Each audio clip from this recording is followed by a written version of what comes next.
Coucou tout le monde, j'espère que vous allez bien. On se retrouve aujourd'hui pour une nouvelle vidéo. Je suis toujours habillée de la même façon que dans les vidéos précédentes. Je suis quasiment tout sur une même journée, voire sur 2 jours.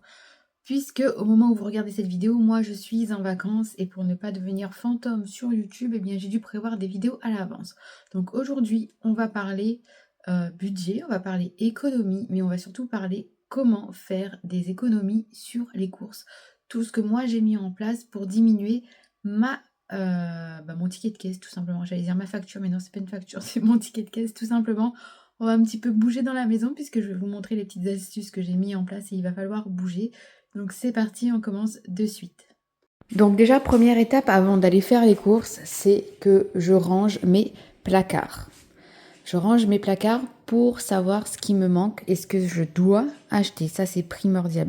Si je regarde pas mes placards, je vais acheter tout et n'importe quoi. J'aurai des doublons, des triples et du coup, c'est pas quelque chose qui va me faire des économies.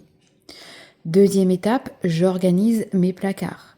C'est-à-dire que là, par exemple, tout est dans bocaux. J'ai des paquets qui sont pas ouverts, qui sont là-haut, mais je vois exactement ce que j'ai, par exemple, dans mon paquet. Si c'était dans un paquet en carton, j'aurais pas vu la quantité exacte. Là, je sais que ça me remplit un bocal d'1 litre. Et là, pareil, et puis les spaghettis ici. Et les compotes là-dedans, je sais que quand c'est vide, je dois racheter, etc. Ici, j'ai encore un petit stock, mais ça va bouger. Prochainement, je suis encore en train d'organiser. Mais déjà, rien qu'en faisant ça, en tout catégorisant, en organisant tout, je vois déjà ce que j'ai en trop, ce que j'ai pas besoin d'acheter et ce que je dois acheter. Troisième étape, c'est le frigo. Organiser son frigo pour voir ce qui vous manque. Si vous balancez tout là dans le frigo, vous ne verrez pas ce qui vous manque. Donc moi, ce que je fais, c'est que par exemple, là, j'ai un bac avec le beurre, un bac avec le fromage, et ici, c'est un bac avec de la charcuterie. Ici, normalement, c'est pour les desserts. Donc là, mon frigo est vide, tout simplement parce qu'on part en vacances. Donc j'ai le bac à légumes ou le bac à fruits, et j'ai des boissons et voire des choses un peu plus que je viens mettre ici si c'est en trop. Si il me faut 2 bacs de fromage, je mets 2 bacs de fromage. S'il me faut 2 bacs de charcuterie, je mets 2 bacs de charcuterie. Ce que je fais généralement pour le fromage, c'est qu'il y a un bac de produits entamés et un bac de produits pas entamés. Et on mange d'abord ce qui est entamé avant de venir taper dans ce qui n'est pas entamé pour éviter le gaspillage. Étape suivante, c'est idéalement avoir un endroit pour stocker et un endroit pour stocker tout ce qui est machine, cellier, etc., garde-manger. Pourquoi? Parce que moi, par exemple, j'ai un deuxième frigo. Je vous demande pas tous d'avoir un deuxième frigo. C'est notre ancien frigo, on l'a gardé pour les boissons. Par contre, j'ai investi dans un congélateur coffre. Alors moi, je vous conseille plutôt les congélateurs... Enfin, un congélateur tiroir, moi, je vous conseille plutôt les congélateurs coffre puisqu'on en rentre... on rentre plus de choses à l'intérieur. Et donc moi, dans mon congélateur, quand il y a une promo, eh bien, par exemple, je vais au magasin et qu'il y a une promo, la foire au porc, eh ben, je vais acheter et si je sais que j'achète un rôti pour cette semaine, eh ben, je vais acheter un deuxième rôti que je mettrai pour la semaine d'après ou la semaine suivante. Si c'est la foire à la volaille, c'est pareil. Si c'est la foire au gras, c'est là pareil. Si c'est la foire au bœuf, c'est la même chose. J'essaie d'acheter en quantité, mais pas trop, que je congèle et que je réutilise dans le mois. Étape suivante, et pas des moindres, qui m'a permis de faire des économies sur mes courses, c'est la création d'un potager. Alors, je peux comprendre que pas tout le monde ait la possibilité de se faire un potager, pas tout le monde a une maison, pas tout le monde a un balcon, mais dites-vous que ça, si vous avez un chez vous, si vous avez un balcon, dites-vous que même en pot, ça fonctionne. Donc moi, en créant mon potager, eh bien tout l'hiver, je n'achète quasiment pas de légumes, à part des pommes de terre, parce que j'en fais des pommes de terre, mais on les consomme au fur et à mesure, puisque je n'ai pas d'endroit pour stocker mes pommes de terre. Mais sinon, je n'achète quasiment pas de légumes, juste au début du printemps et en été, avant que moi mes légumes n'arrivent. Mais je n'achète quasiment pas de légumes, puisque mon potager ici présent, eh bien, me permet d'avoir des légumes pour l'hiver et des soupes. C'est pour ça que vous ne voyez pas trop de légumes dans mes retours de course. Là, par exemple, j'ai des poireaux. Ici, c'est de l'ail. Et là-bas, c'est des oignons que j'ai ressemés. Tout le long là-bas, c'est des fraisiers. Et là-bas, vous ne le voyez pas parce qu'il n'y a pas de feuilles. Les arbres n'ont pas encore repris, mais c'est des framboisiers. Alors, par exemple, pour le potager, là, cette année, je vais faire essentiellement des tomates pour pouvoir faire mes sauces tomates maison. Et comme ça, j'ai plus qu'à acheter ma viande hachée et je pourrai faire mes sauces bolo 100% maison. Ça va être essentiellement des tomates cette année. Je vais refaire des cornichons puisque ça, c'est quelque chose qu'on adore, c'est facile à cultiver. Et je vais essentiellement utiliser les semis que j'ai déjà chez moi avant d'en racheter parce que tous les ans je tombe dans l'engrenage d'acheter et il faut savoir que les graines passé un certain temps elles ne sont plus on peut plus les faire germer, elles pourrissent, elles sont plus bonnes. Donc voilà pour ça. Ensuite, donc quand j'ai fait organiser ma maison, organiser mes placards, un minimum, que j'ai fait mon inventaire de tout ce qui me manque, et bien là, je vais pouvoir faire mon menu de la semaine. Et donc, mon menu de la semaine, je le fais en fonction des choses que j'ai déjà dans mes placards pour ne pas avoir à tout acheter. Et une fois que j'ai fait mon menu, et bien ce que je fais, c'est ma liste de courses. Et j'essaie d'acheter uniquement les choses dont je n'ai pas besoin. Tu racontes n'importe quoi, Gaëlle. J'essaie d'acheter les choses que j'ai besoin uniquement. Parce que si vous allez sans liste de courses et que vous faites tous les rayons du magasin, eh bien vous allez acheter, acheter, acheter. Ah ça c'est bien, ah ça c'est en promo, ah ça c'est chouette, ah ça au cas où, ah peut-être que ça j'en aurai besoin un jour. Et donc vous ne ferez jamais d'économie. La chose que je fais aussi, je vous parlais des promos tout à l'heure, eh bien c'est la même chose concernant le frais et le sec. Si je vois des yaourts en promo, et que je vois que la date elle est quand même assez longue, eh bien je vais en prendre.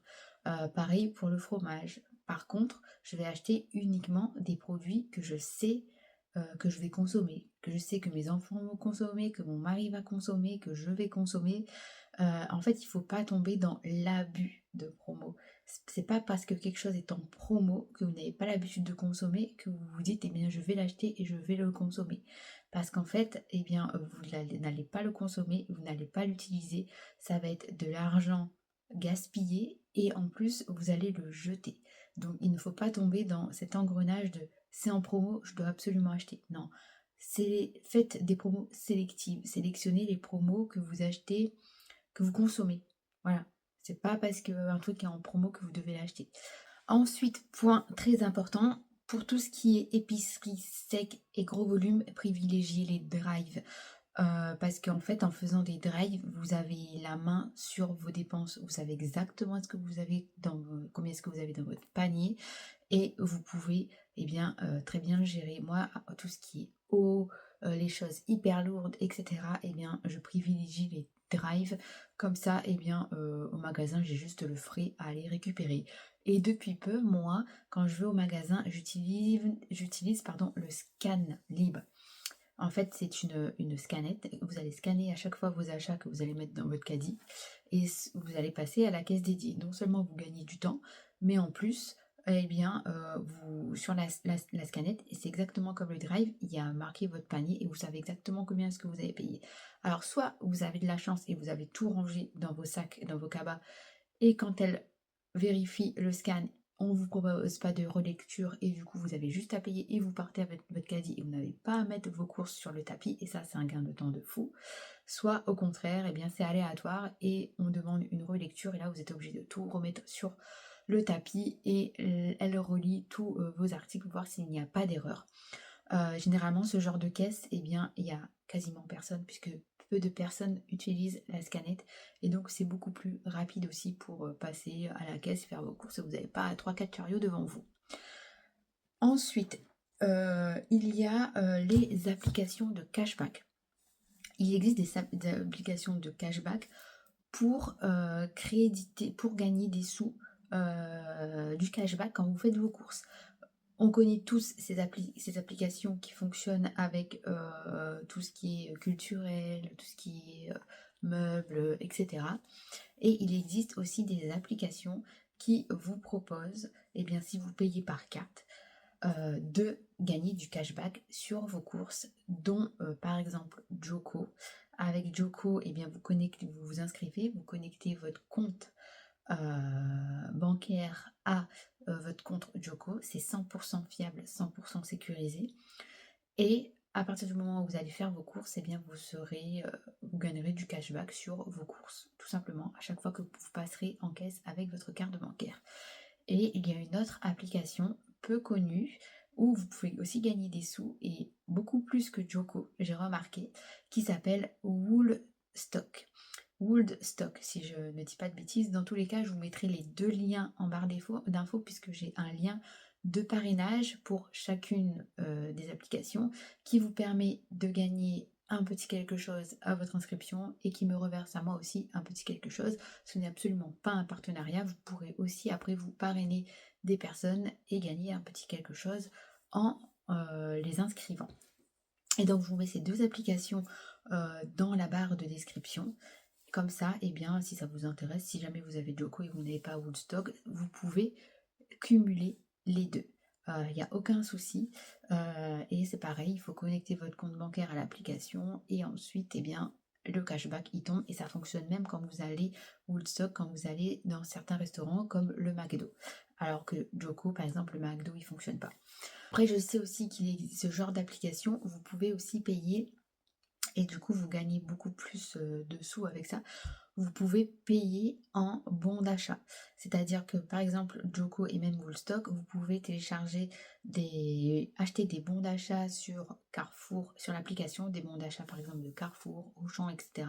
Et il y a un cashback supplémentaire. Et après, quand vous arrivez en caisse, eh bien, au lieu de donner votre carte bancaire ou de l'espèce, vous vous donnez vos bons d'achat. Et vous payez avec vos bons d'achat et ça vous fait gagner un peu plus de sous que uniquement payer par carte bancaire avec cette application-là.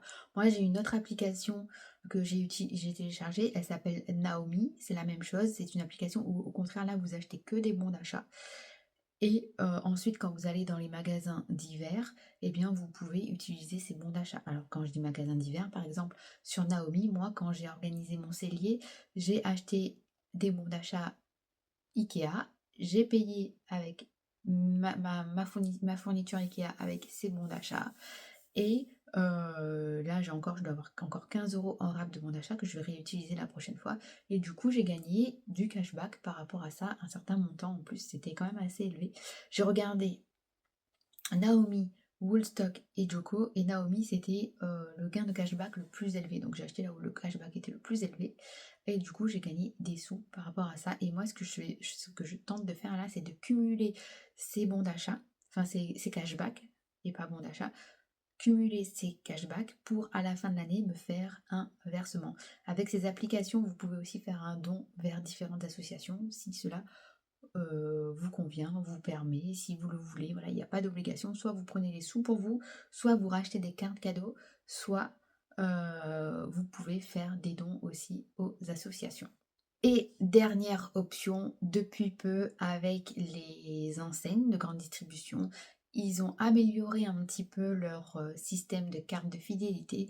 Et donc vous avez des bons de réduction, un peu, vous savez, comme les sites Envie de Plus, etc., où on vous propose des bons de réduction sur certains articles que vous devez imprimer et aller en magasin. Eh bien, certaines enseignes le font aussi, mais directement sur leur carte de fidélité, comme le fait par exemple Lidl. Et le but est très simple, vous allez dans votre application, je sais pas, Lidl, Leclerc, etc. Vous allez voir les bons de réduction que vous avez droit, vous les activez et quand vous passez en caisse, eh bien, ces bons de réduction sont déduits et ça vous fait des petites économies aussi. Donc moi, toutes ces petites choses-là que je vous ai dit et que je continue de faire, eh bien, m'ont fait baisser mon ticket de caisse de presque de moitié. Alors, ce qui est bizarre, c'est que normalement, en été, on est censé faire plus d'économies.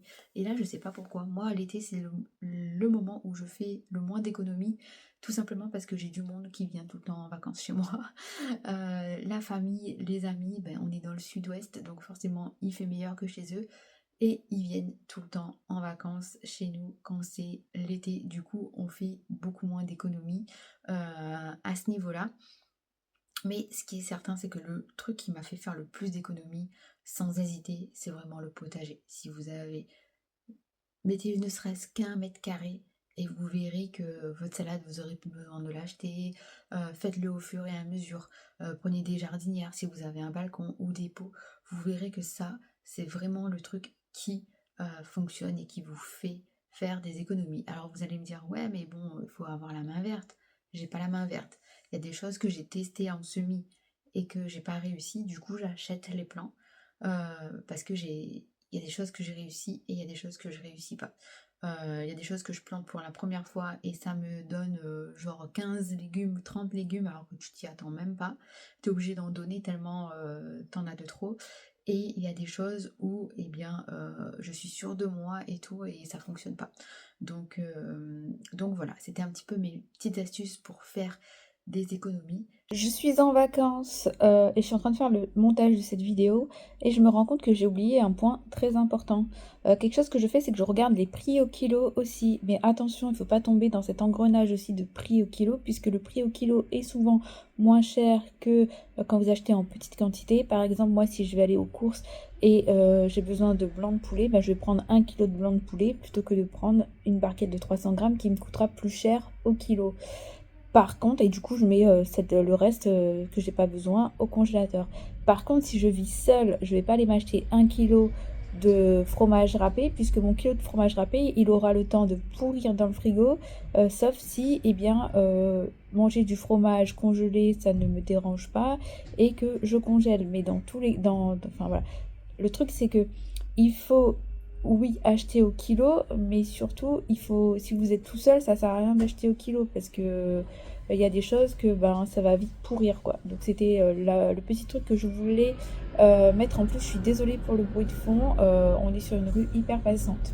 J'espère que cette vidéo vous a plu. Vous dites-moi un petit peu si par exemple il y a une des astuces que vous faites et que moi j'ai pas citée parce que je la fais pas et que je ne la connais pas. Partagez-moi un petit peu des astuces autres que celles-ci que vous utilisez pour faire des économies sur votre liste de courses.